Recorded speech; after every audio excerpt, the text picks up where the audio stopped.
میں وقت نکال کے سوچتا ہوں کہ میں زندگی کے اس آخری جو سٹیج ہے اس کنارے پہ جس پہ کھڑا ہوں اس سے پہلے کہ میں نیچے کنارے سے گر جاؤں، میں چاہتا ہوں کہ میرے پاس جو اگر کچھ کہنے کو ہے تو میں وہ کاغذی شکل میں دے دوں. تو میں بالکل اپنے آپ کو تنہا کر کے یہ لکھنے پڑھنے کی طرف. زندگی جب تک جینا ہے بس نہیں کیے جا سکتی. جی سر. اس لیے کہ جب تک انسان کو صحت ہے، تندرستی ہے، اور اس سے زیادہ تھوڑا انسان کچھ سوچ رکھتا ہے، اس کا حافظہ کام کر رہا ہے، تو ضرور کوئی نہ کوئی کام کرنا چاہیے.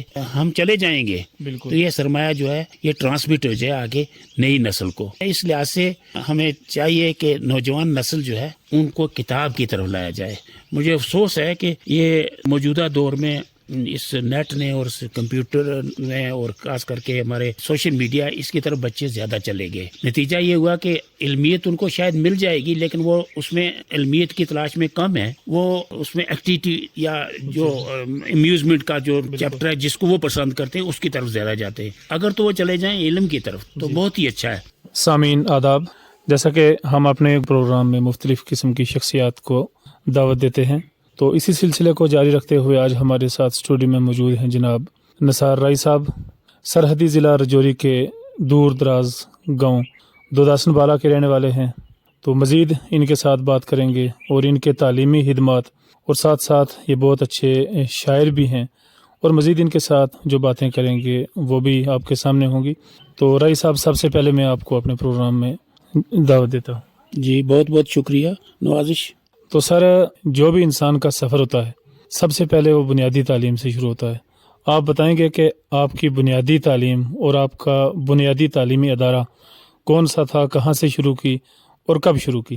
یہ لگ بھگ 1947 میں میرا 6 سال کا تھا اس وقت. تو میرا پہلا داخلہ اسی اپنے گاؤں کے ایک سکول میں جو انہی دنوں کھلا تھا، جی سر. جس میں ماسٹر دولت رام شرما صاحب رجوری کے تھے، جی وہ یہاں استاد تھے. جی سر. ان کے پاس فرسٹ پرائمری میں میرا داخلہ ہوا. جی سر. اور ابھی میرا خیال ہے کہ ہم اس سٹیج پہ نہیں پہنچے تھے کہ ہمارا امتحان ہو کے ہم دوسری میں جائیں. جی. تو یہ غدر آیا 47 کا، اس کی وجہ سے ہم اجڑ گئے. اچھا سر. در بدر ہو گئے، ادھر ادھر چلے گئے. جی. پھر میں کچھ عرصے بعد جب واپس آئے تو میں دوبارہ داخلہ لیا. جی. اور پھر میں نے میٹرک رجوری سے کیا. لیکن اس سے پہلے آپ یہ دیکھیں کہ میں نے 8ویں کلاس درحال، کیونکہ اس وقت تھنا منڈی میں مڈل سکول ہوتا تھا، درحال میں ایک مڈل سکول تھا، اور ہائی سکول صرف 2 تھے، ایک نوشہرے میں اور ایک رجوری میں. جی سر. پورے ڈسٹرکٹ میں، جو آج جس کو ہم ڈسٹرکٹ کہتے ہیں. جی. اس سب میں 2 ہائی سکول ہوتے تھے، ایک رجوری ایک نوشہرہ. باقی مڈل سکول تھے اور کچھ پرائمری سکول تھے جو آج ہائر سیکنڈری یا تحصیل ہیڈ کوارٹر جو ہے وہاں تو سکول ہی نہیں تھا. مثلا منجا کوٹ میں تحصیل ہیڈ کوارٹر ہے، اب تو کالج بھی وہاں بننے جا رہا ہے، وہاں پرائمری سکول بھی نہیں تھا. اس طرح کی بہت دور دراز تک سکول ہوا کرتے تھے. تو اس طرح سے مجھے 8ویں میں یا مجھے تھنا منڈی جانا تھا یا درحال جانا تھا. اس سے زیادہ اور کوئی نزدیک سکول نہیں تھا. لیکن ایسا ہوا کہ درحال میں میرے رشتے میں تھے لوگ، تو میں ان کے پاس ٹھہرتا تھا. تو اس طرح سے میرا 8ویں کا جو سال ہے وہ درحال سے ہوا، اور 9ویں میں رجوری چلایا. جی سر. رجوری آج جب یہ سڑکوں کا جال بچھا تو یہ لگا کہ پتہ لگتا ہے کہ یہاں سے رجوری کتنے کلومیٹر ہے. جی. جی. تو اس طرح سے جو 15 کلومیٹر میرے گھر سے رجوری قصبہ جو ہے آج اس سڑک کے ذریعے جب ناپا گیا تو پتہ لگا کہ یہ 15 کلومیٹر ہے. جی. تو یہ صبح 15 کلومیٹر یہاں سے جانا، 2 دریا کراس کرنے ہوتے تھے بیچ میں، کوئی پل نہیں ہوتا تھا، اور سردیوں میں بھی اور برسات کے موسم میں دونوں حالات میں ہمیں اس سے گزرنا ہوتا تھا. مشکل یہ تھی کہ گرمیوں میں جب بارش کہیں ہو جائے تو دریا کی تو گیا ہمیں روک دیتی تھی، اور سردیوں میں پانی کی ٹھنڈک، اور جب بھی بارش ہوتی تو پانی جب زیادہ ہو جاتا تو ہمیں دریا کراس کرنا بہت مشکل ہوتا تھا. جی سر. اور اس طرح سے بھی کہ میرے ایک پڑوسی دوست تھے، اللہ انہیں غریق کے رحمت کرے، فتح محمد صاحب. جی سر. وہ ہم سے بڑے تھے، قد میں بڑے تھے، عمر میں بھی بڑے تھے. تو میں چھوٹا تھا. میں سب سے اس بیچ میں جو رجوری جا رہے تھے اپنے گاؤں کے جتنے بھی تھے ان سب میں عمر سے بھی میں چھوٹا تھا، تو قد میں بھی میں چھوٹا تھا.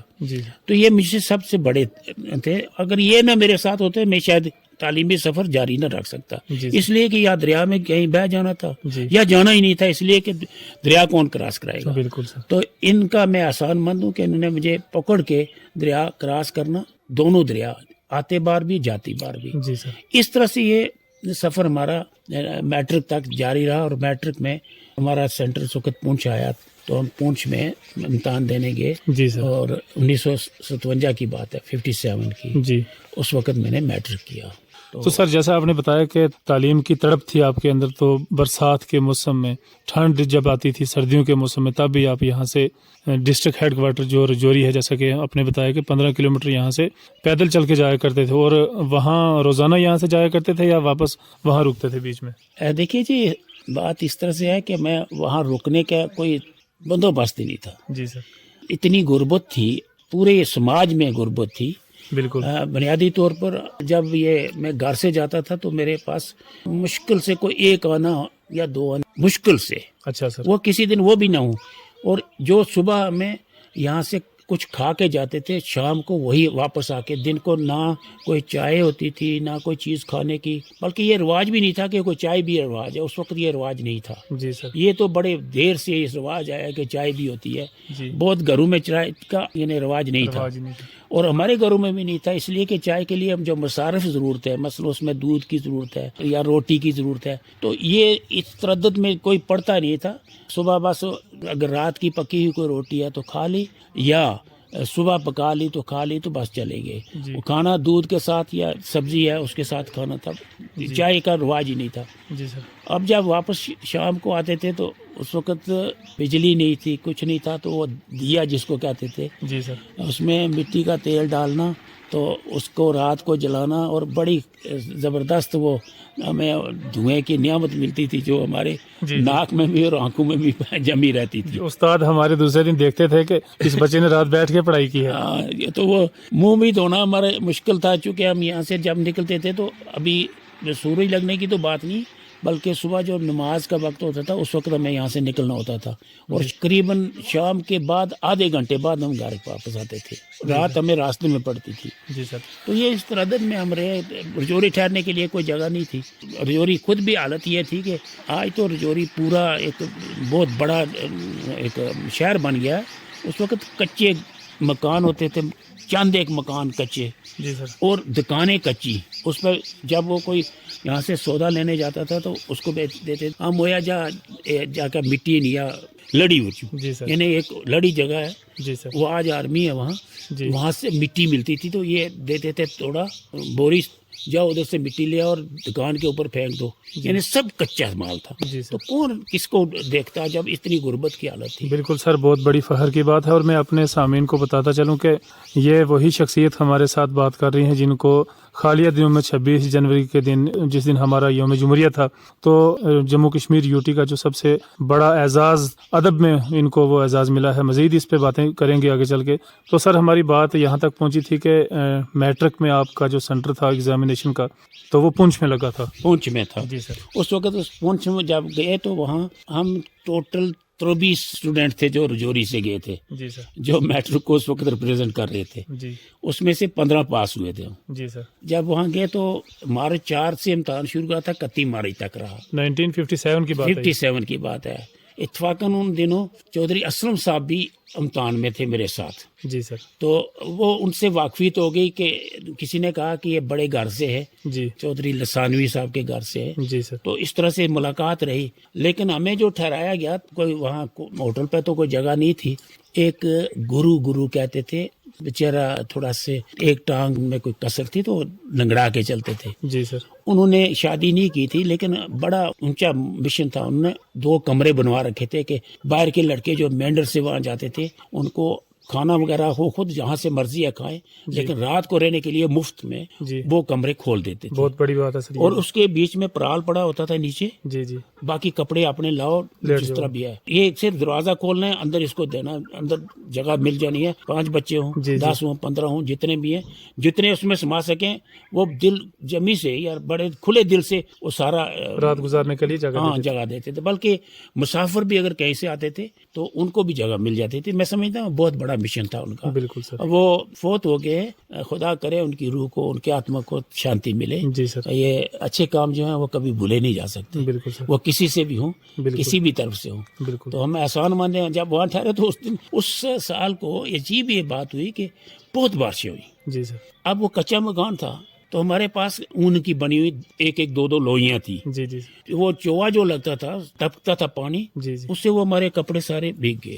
جی سر. اب رات کو سوئیں کیسے؟ جی یہ بھی ایک عجیب قسم کی بات ہے بالکل کہ بالکل. وہ گیلے کپڑے, نیچے پرال, اس پہ بھی وہ پانی پڑا ہوا, کس طرح وہ ہم نے وہ 30 دن نکالے. یہ بتانے کی بات نہیں ہے, محسوس کرنے کی. وہ محسوس میں جو کر سکتا ہوں میں شاید لفظوں میں نہیں بیٹھ گیا. بالکل بالکل سر, سچ بات ہے. تو اس طرح سے 31 مارچ کو وہاں سے فارغ ہوئے, واپس آئے. جی سر. اور جب واپس آئے تو اتنی بارشیں ہوئی تھی کہ سڑکیں خراب تھی, سڑکیں ٹوٹی ہوئی تھی. تو اس وقت ایک گاڑی چلتی تھی, اس کو لاری کہتے تھے. جی سر. لاری ہے. لاری میں 8 سیٹیں ہوتی تھی, آگے اس کے پیچھے سامان ہوتا تھا, بیچ میں وہ بند ہوتا تھا. جی سر. پیچھے سامان وغیرہ جو ضروریات زندگی کی چیزیں جموں سے آیا کرتی تھی. جی. آگے 8 یا 10 سیٹیں ہوتی تھی جس میں سواری جاتی تھی, کیونکہ لوگ کوئی سفر ہی نہیں کرتے تھے. جی سر. اور ضرورتیں بھی نہیں تھی سفر کرنے کی.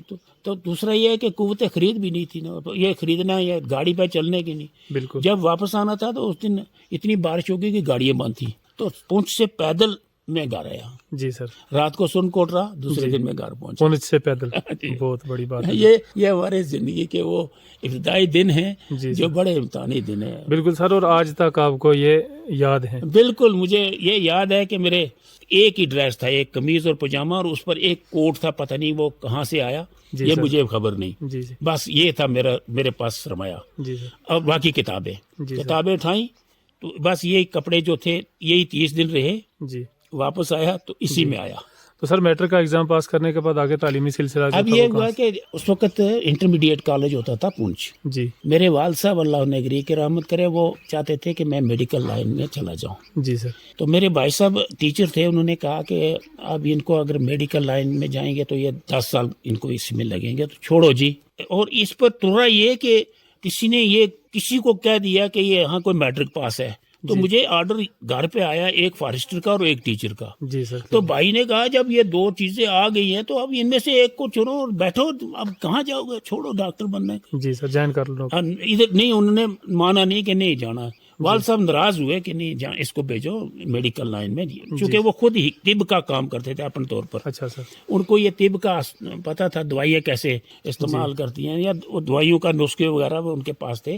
لیکن جب انہوں نے یہ نہیں مانا تو وہ تھوڑا ناراض بھی ہوئے. جی. تو شاید میرا یہ معاملہ ہو جاتا, لیکن ایسا ہوا کہ جب وہ دونوں آرڈر گھر پہنچ گئے, جی. ٹیچر کا بھی اور فارسٹر کا بھی, تو پھر والد صاحب چپ ہو گئے. لیکن بھائی صاحب نے کہنے لگے ٹھیک ہے جی, اب یہ 2 آرڈر آئے تو ان کو کام کرنے دو, پیسے کمائیں گے, پیسے نہیں ہیں, یہ بھی ضرورتیں اپنی پوری کریں گے. پھر فیصلہ یہ ہوا کہ میرے اور دوست تھے کوئی ادھر موریاں سائڈ سے, قاضی نذیر صاحب, وہ فارسٹر لگے تھے. جی. انہوں نے کہا کہ ٹھیک ہے جی, یہ فارسٹر بڑی اونچی پوسٹ ہے, جی. تو ان کو جانے دو ادھر. جی. اور میری پوسٹنگ ہوئی جموں. جی سر. تو والد صاحب کہنے لگے کہ نہیں جموں نہیں جانا, ایک گرمی ہے وہاں, اچھا, اس لیے جموں نہیں جانا. جی. نمبر 2, انہوں نے کہا کہ یہ یہاں جو پیسہ ہوتا ہے وہ حلال کا پیسہ نہیں آتا ہے, کیا بات ہے, تو حرام نہیں کھانا ہے. جی سر. اس لیے یہ جو ٹیچر کا سب سے بڑی بات یہی ہے سر, جو ٹیچر مطلب کے جو جی پیشہ سر, ہے بالکل حلال ہے, اس میں رزق حلال ہے. جی. بس میں نے پھر والد صاحب کی بات کو مان لیا. میں نے کہا اگر میرے اللہ کی منشا اس میں ہے, بالکل جب میرے باپ کی رضا ہے, تو میں اسی میں نے قناعت کر لی, اسی پہ لبیک کیا. تو بس اپنا مشن شروع کیا. پھر اس کے بعد ہی پھر میں نے پی جی بھی کیا. جی. اور انگلش لٹریچر میں کیا. جی. اس زمانے میں انگلش لٹریچر کا تو یہ سوچ بھی نہیں سکتے تھے کہ یہاں کوئی ہے. بالکل. تو مجھے اس پورے ڈسٹرکٹ میں کوئی ایسا آدمی نہیں ملا جو میری رہبری کرتا کہ یہ بھائی اس لٹریچر میں کون سا آپ نے لینا ہے, امریکن لٹریچر لینا ہے, جی, یا انگلینڈ کا لٹریچر لینا ہے, یا رشین لٹریچر لینا ہے, کوئی پتہ نہیں تھا. جی سر. جیسے کوئی چھلانگ لگاتا ہے اندھیرے میں کہ کہاں پڑتا ہے, یہی حالت تھی. جی سر. بہرحال پھر محنت کی. جی سر. محنت کی, اور یعنی بنیادی چھوٹی کتابیں بھی جو مجھے کسی پوئم کو جو پریسکرائب تھی اس کے لیے بھی دلی جانا پڑا. کیا بات ہے سر. وہاں سے جا کے کتابیں لائی. تو سر یہ تو بہت زیادہ محنت کی آپ نے کہ ٹیچر کی نوکری جوائن کرنے کے ساتھ ساتھ تعلیمی سلسلہ جو ہے وہ جاری رکھا.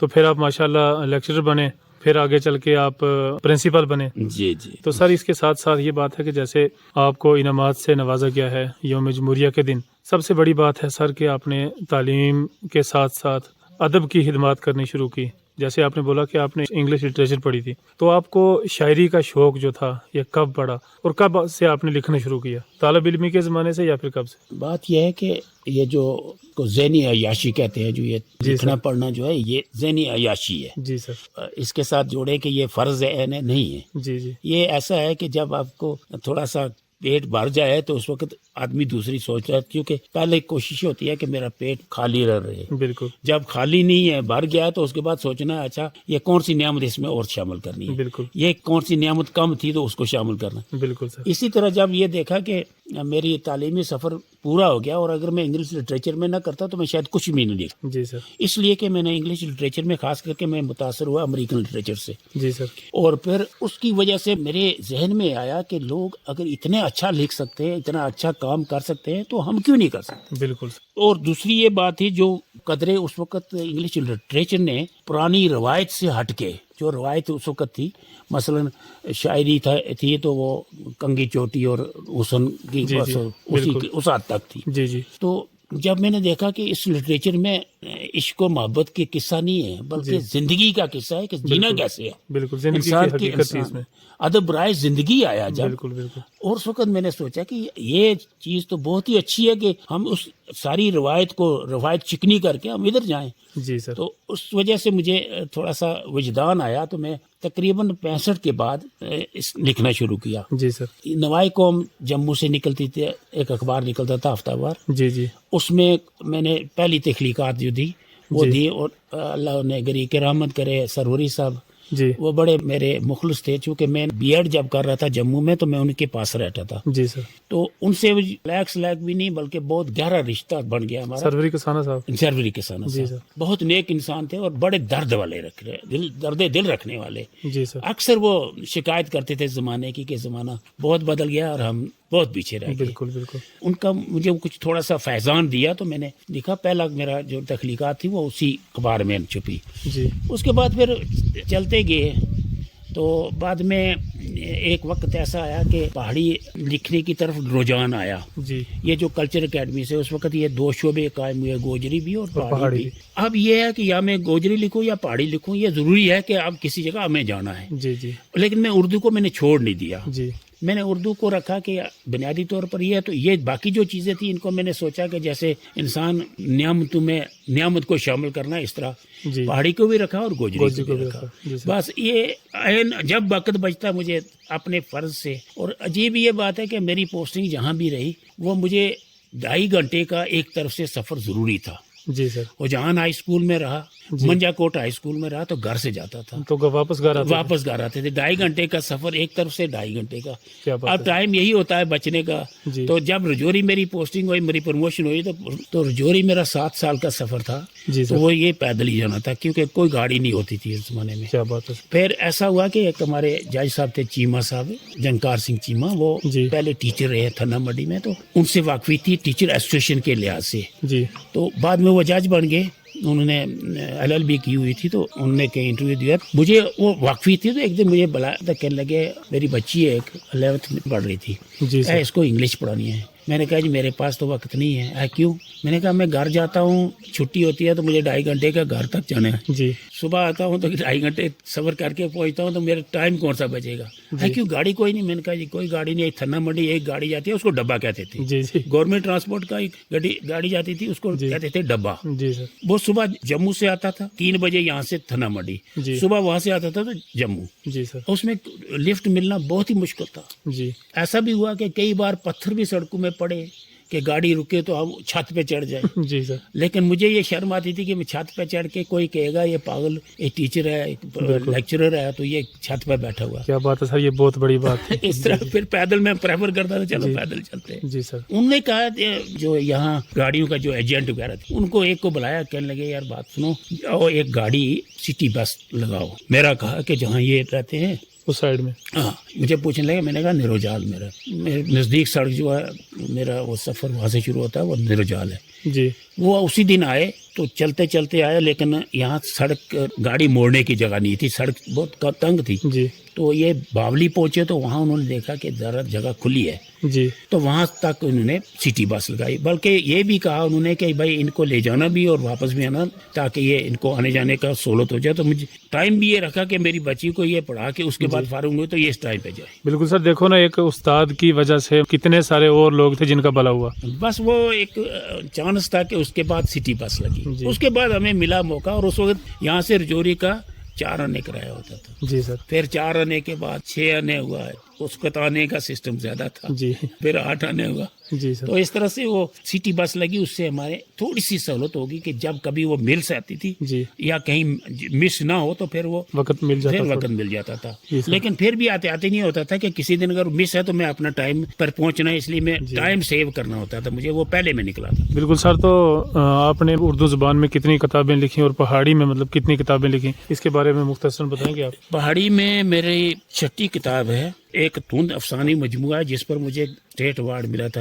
کلچر اکیڈمی کی طرف سے. جی سر. State award. تو ورک ہے Kashmir in light and shade, ایک بہت بڑی کتاب کچھ 700 صفحے کی جی سر. انگلش کی تھی. اس کو میں نے ٹرانسلیشن کیا پہاڑی میں. جی سر. پھر ایک اگنائٹڈ مائنڈ جو ہمارے سابق راشٹرپتی جی ان کی کتاب، اس کو بھی پہاڑی میں ٹرانسلیٹ کیا. جی سر. پھر ایک بڑی کتاب تنقیدی اور تحقیقی ایک پہاڑی میں لکھی. وہ اس وقت سمجھیے اس یونیورسٹی بابا غلام شاہ یونیورسٹی میں وہ MA کے کورسز میں ہے. جی پرکھ پرچول. جی سر. اور اس کے لیے میں سوچتا ہوں اگر میں نے کچھ کام کیا ہے تو صرف وہی کیا ہے پرکھ پرچول. بس. جی سر. باقی یہ جو شاعری وغیرہ افسانے یہ چیزیں الگ ہے. تخلیقی کام بڑا مشکل ہوتا ہے بالکل بالکل. اور مجھے اس پر ارک نکالنا پڑا. جی وہ کتاب پرکھ پرچول یونیورسٹی والوں نے دیکھا تو اس میں اپنے نصاب میں رکھا. اردو میں حرف تمنا ایک شعری مجموعہ ہے. جی پھر ایک نثری سبز جزیرے جی یہ ہے. اس میں سفر ہیں کچھ میرے 3-4 سفر ہیں وہ بھی ہے. جی پھر تھوڑا سا چاہا کہ میں تھوڑا اردو میں ایک تخلیقی ادب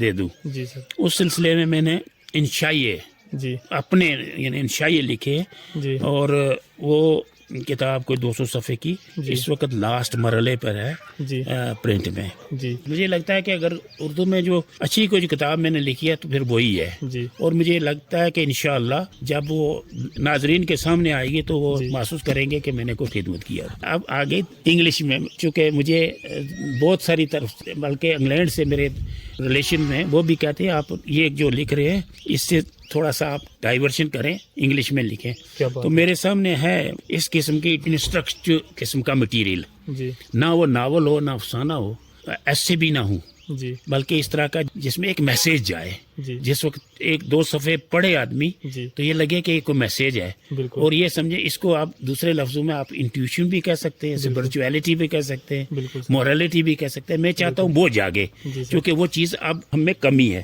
اس کی طرف میں لے جانا چاہتا ہوں کہ ہمارا سماج جو ہمارا بالخصوص ہمارا یہ سماج رجوری پونچھ کا, بالکل سر, ان کو انگلش سے جب سوچ آئے تو اس میں ہم انگلش والوں کو دے کیا رہے, اس لیے کہ بہت بڑا مٹیریل انگلش کا ہمیں ملا ہے, ہم کیا دے رہے ہیں. تو اس سلسلے میں چاہتا ہوں کہ ایسی چیز آئے جو کہ اس دنیا میں بھی اس کا اعتراف ہو کہ یہ یہاں کے لکھنے والا بھی کوئی ایسے لکھ سکتا. بالکل سر, بہت اچھا لگا آپ سے باتیں کر کے. تو سر آخر میں یہ آپ سے پوچھوں گا کہ آج کل جو آپ کے دن ہیں مطلب ریٹائرمنٹ کے بعد کیسے گزر؟ میں وقت نکال کے سوچتا ہوں کہ میں زندگی کے اس آخری جو سٹیج ہے اس کنارے پہ جس پہ کھڑا ہوں اس سے پہلے کہ میں نیچے کنارے سے گر جاؤں, میں چاہتا ہوں کہ میرے پاس جو اگر کچھ کہنے کو ہے تو میں وہ کاغذی شکل میں دے دوں. تو میں بالکل اپنے آپ کو تنہا کر کے یہ لکھنے پڑھنے کی طرف. سر سب سے بڑی بات یہی ہے کہ ایک اچھے لکھاڑی ہیں آپ ماشاءاللہ. آنے والے وقت میں اور بہت سارے مجموعے آپ کے ہمیں ملیں گے پڑھنے کے لیے. تو سر آخر میں جیسے آپ نے بتایا کہ بچپن سے لے کے آج تک آپ نے مشکل کٹھنائیاں بھی دیکھی, اس کے بعد ماشاءاللہ بہت اچھے لکھاڑی ہیں آپ. آخر میں مختصر سا میسیج آج کے جو نوجوان ہیں ان کے لیے کہ وہ کیا کریں تاکہ وہ آگے چل کے ایک اچھے شہری بن سکیں. دیکھیے جی, زندگی جب تک جینا ہے بس نہیں کیے جا سکتی. جی سر. اس لیے کہ جب تک انسان کو صحت ہے, تندرستی ہے اور اس سے زیادہ تھوڑا انسان کچھ سوچ رکھتا ہے, اس کا حافظہ کام کر رہا ہے, تو ضرور کوئی نہ کوئی کام کرنا چاہیے. ہم چلے جائیں گے تو یہ سرمایہ جو ہے یہ ٹرانسمٹ ہو جائے آگے نئی نسل کو. اس لحاظ سے ہمیں چاہیے کہ نوجوان نسل جو ہے ان کو کتاب کی طرف لایا جائے. مجھے افسوس ہے کہ یہ موجودہ دور میں اس نیٹ نے اور اس کمپیوٹر نے اور خاص کر کے ہمارے سوشل میڈیا، اس کی طرف بچے زیادہ چلے گئے. نتیجہ یہ ہوا کہ علمیت ان کو شاید مل جائے گی، لیکن وہ اس میں علمیت کی تلاش میں کم ہے. وہ اس میں ایکٹیویٹی یا جو امیوزمنٹ کا جو چیپٹر ہے جس کو وہ پسند کرتے ہیں اس کی طرف زیادہ جاتے ہیں. اگر تو وہ چلے جائیں علم کی طرف تو بہت ہی اچھا ہے، لیکن میں یہ کہوں گا کہ کتاب کا متبادل یہ نہیں ہے. یہ سوشل میڈیا کتاب کا متبادل نہیں. آپ کتاب پڑھیں گے تو آپ پہ راز کھلے گا کہ کیا راز ہے، اس نے کیا دیکھا. آج اگر ہمارے پاس ارسطاٹل نہ ہوتا، پلاٹو نہ ہوتا، تو آپ کو یہ ہمیں کیسے پتہ لگتا کہ جمہوریت کس کو کہتے ہیں اور جمہوریت میں کیسے جینا ہوتا ہے. سوچتے دماغ سے ہیں کہ دل سے ہیں. اور یہ آج بھی اگر اتنی بڑی دنیا میں ہم رہ رہے ہیں اور اتنی بڑی سوچ بڑھ گئی ہے آج علمی، آج بھی ہم دیکھتے ہیں کہ ارسطاٹل نے کیا کہا ہے، سوچنے کا مرکز جو ہے وہ دل ہے یا دماغ ہے. وہ ہم اس کے بات کو مانتے ہیں کہ وہی سچ کہہ رہا ہے، حالانکہ یہ آؤٹ ڈیٹ بھی ہو سکتا تھا. لیکن یہ ہمیں اس لیے آیا کہ ہم دیکھتے ہیں کہ ایک اتھارٹی ہو گئی ہے، اس پر لوگوں کا بھروسہ ہو گیا کہ جو یہ بات کہی ہے یہ غلط نہیں ہوگی. تو آج بھی اس لحاظ سے لوگ سمجھتے ہیں، دیکھتے ہیں. اس لیے جوان نسل کو یہ کہوں گا کہ پڑھیے، مت بھروسہ کیجیے سنی سنائی باتوں پر. سنی باتیں بہت جھوٹ ہوتی ہے. جائیے خود پڑھیے اور اپنا ایک راستہ دکھائیے، اپنا وجدان دیکھیے، اپنے نظر کو کھولیے. نظر آپ کی کہیں کھلے گی تو آپ کو نظر آئے گا کہ دنیا یہ نہیں ہے جو ہم دیکھتے ہیں، دنیا اس سے ہٹ کے بھی ہے. اور جب وہ تب ہوگا جب ہم اس طرح سے نظر کھولیں گے اور اس کے پس منظر میں جائیں گے. سامنے سے ایک کتاب ہے، اندر جب تک نہیں کھولیں گے وہ کتاب ہی ہے، اندر کھولیں گے تو پس منظر پتہ لگے. لہٰذا ہمیں پس منظر کی طرف جانا ہے اور اتنا جانا ہے کہ پس منظر میں کیا ہے وہ پہ لے لے. یہ نہ ہو کہ ہم خالی یہ دیکھیں کہ ایک کچھ باتیں کہی ہیں تو اس کے بعد ہمیں ضرورت نہیں، ایسی بات نہیں. اور جتنا بھی مطالعہ ہو سکے آپ کھانا کم کر لیں، کتاب کے لیے پیسہ بچا لیں، کتاب خرید لیں. اور اس کے بعد آپ اپنے ٹائم کو اس طرح تقسیم کر لیں کہ آپ کے پاس دن میں ایک بار ضرور کتاب کو آپ، وہ میں نہیں کہتا ہوں کہ میری کتاب یا اس طرح کی کتابیں، آپ کے پاس اپنے دین کی کتابیں ہیں، قرآن ہے، حدیث ہے، فقہ ہے، جتنے بھی علماء لوگ ہیں ان کی بھی باتیں ہیں، ان سے بھی آپ فیصل حاصل کر سکتے ہیں. کیونکہ جس نے لکھا ہے اس نے ارکریزی کی ہے، وہ خوشی سے نہیں لکھا، وہ اس کی آمد تھی، ورد نہیں تھی، زبردستی نہیں لکھا، اس کے اندر کیفیت بنی تو لکھا. تو وہ اگر کیفیت آپ میں منتقل ہو جاتی ہے تو میں سمجھتا ہوں کہ یہ تو آپ اس زمانے میں اپنی ایک خدمت دے رہے ہیں. ورنہ کون کس کو یاد کرے گا؟ یہ مٹی جو ہے یہ کسی کی لحاظ نہیں رکھتی ہے، یہ اپنا کام کر دیتی ہے اور یہ ہڈیاں نظر نہیں آئیں گی. بالکل سر، آپ کے ساتھ بات کر کے بہت اچھا لگا، آپ نے موقع دیا بات چیت کرنے کا، تو جناب بہت بہت شکریہ. آپ کا بہت شکریہ جی، مجھے میری بڑاس نکالنے کا آپ نے موقع دیا. میں تو خوشی محسوس کروں گا کہ میں اپنے طالب علم جتنے ہیں ان سے بھی اس طرح بات کروں. بہت شکریہ. میں وقت نکال کے سوچتا ہوں کہ میں زندگی کے اس آخری جو سٹیج ہے، اس کنارے پہ جس پہ کھڑا ہوں، اس سے پہلے کہ میں نیچے کنارے سے گر جاؤں، میں چاہتا ہوں کہ میرے پاس جو اگر کچھ کہنے کو ہے تو میں وہ کاغذی شکل میں دے دوں. تو میں بالکل اپنے آپ کو تنہا کر کے یہ لکھنے پڑھنے کی طرف. زندگی جب تک جینا ہے بس نہیں کیے جا سکتی. اس لیے کہ جب تک انسان کو صحت ہے، تندرستی ہے اور اس سے زیادہ تھوڑا انسان کچھ سوچ رکھتا ہے، اس کا حافظہ کام کر رہا ہے، تو ضرور کوئی نہ کوئی کام کرنا چاہیے.